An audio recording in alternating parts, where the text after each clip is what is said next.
દસરાજ જય અભયમાં જય મસુમાં અમે આવી ગયા છીએ આપણે માટે નવી રસોઈ લઈને। અમારી રસોઈ ચેનલમાં આપનું હાર્દિક સ્વાગત છે। અને આજે આપણે બનાવવાનો છે સુરતનો પ્રખ્યાત એટલે કે ગોટાળો। ગોટાળો બનાવવા માટે શાકભાજી કમ્પ્લીટ કરી લીધું છે। હવે સુધારીને પછી તમને બતાવું કે શું શું વસ્તુ એમાં જોશે।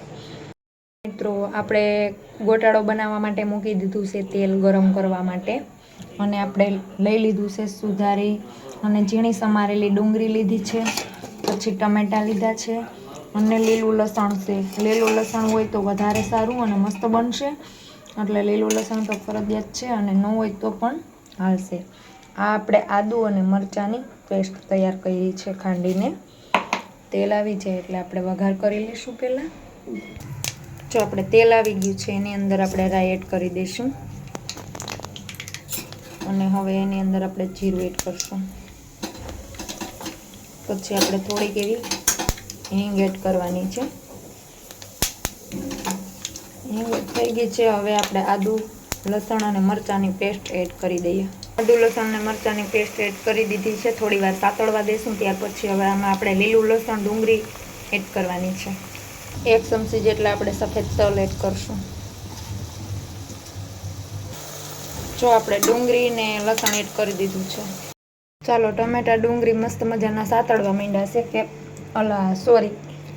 આપણે લસણ ને ડુંગળી સાતળવા માંડ્યું છે।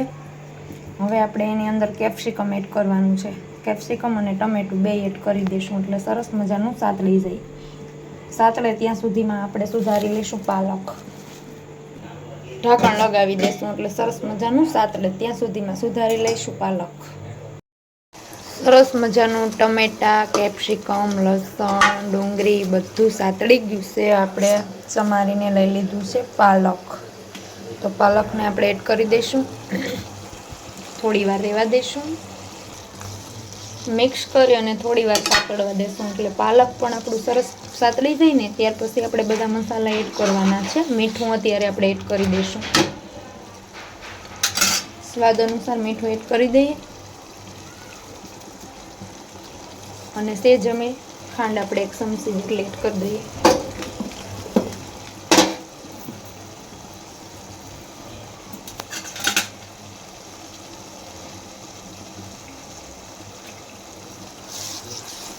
થોડી વાર ઢાંકણ લગાવીને રહેવા દઈશું ને એટલે સરસ આપણું સાતળી જાય ગ્રેવી છે ને એ। હાલો સરસ મજાનું સાતળી ગયું છે, એની અંદર આપણે મસાલા એડ કરી દઈશું। આપણે ધાણા જીરું પાવડરને 2 ચમચી એડ કરશું। પછી લીલી ચટણી આપણે નાખી હતી લસણની, એટલે હવે તમારે લાલ ચટણી એડ કરવી પડે તો કરજો, અને જો બહુ તીખું ન ખાતા હોય તો ન કરો તો પણ હાલે। આપણે નાખશું 2 ચમચી જેટલી। પછી હળદર પાવડર એડ કરશું, સેજ એવો ગરમ મસાલો એડ કરશું અને હવે આને મિક્સ કરી લઈશું। આપણે જે કિચન મસાલો જે આવે છે ગરમ મસાલો એ પણ આપણે થોડોક નાખશું, સ્વાદમાં સરસ લાગે અને બધાને ભાવે જ તે। અને હવે આની અંદર આપણે પનીર અને ચીઝ થોડું થોડું આપણે બધું ખમણેલું એડ કરવાનું છે। બટર હોય તો તમે બટર પણ એડ કરી શકો છો, અથવા તો માખણ કે પછી તમારે ઘી, કોઈ પણ વસ્તુ એડ કરવી હોય તો સરસ બનશે અને એડ પણ કરજો। થોડી વાર સાતળવા દઈશું, થોડું આપણે પાણી એડ કરશું। થોડુંક પાણી એડ કરી અને ત્યાર પછી હવે આને આપણે થોડી વાર ઢાંકી અને રહેવા દઈશું, થોડી વાર પાકવા દઈશું। પછી તમારે ટેસ્ટ કરી લેવાનું છે કે ચટણી મીઠું કે આપણે તમારે કંઈ લીંબુ કે એડ કરવું પડે તો તમે કરી શકો છો। અને આપણે સુરતનો ફેમસ અને પ્રખ્યાત મસ્ત મજાનો છે। ઉનાળો કે શિયાળો કે ચોમાસો ગમે ત્યારે તમે બનાવશો એટલે મસ્ત બનશે અને બધાને નાનાથી લઈ અને મોટા સુધી બધાને ભાવે તેવો મસ્ત મજાનો ગોટાળો આપણે હમણાં થઈ જશે તૈયાર। પાઉં, ભાખરી કે રોટલી સાથે તમે સર્વ કરી શકો છો અને નાન પણ સાથે ખાઓ તો પણ મસ્ત લાગશે। નાન સાથે પણ બધાને ભાવે એવી વસ્તુ મસ્ત બની ગઈ છે અને થોડી વાર આને પાકવા દઈશું આપણે હજી। ત્યાં સુધીમાં લીલી કોથમીર આપણે સુધારી અને એડ કરી લઈશું।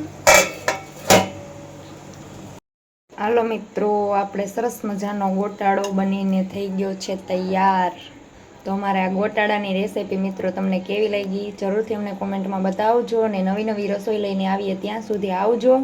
અને આને આપણે પાઉં સાથે ખાવાનો છે, તો હાલો આપણે પાઉં શેકી લઈશું.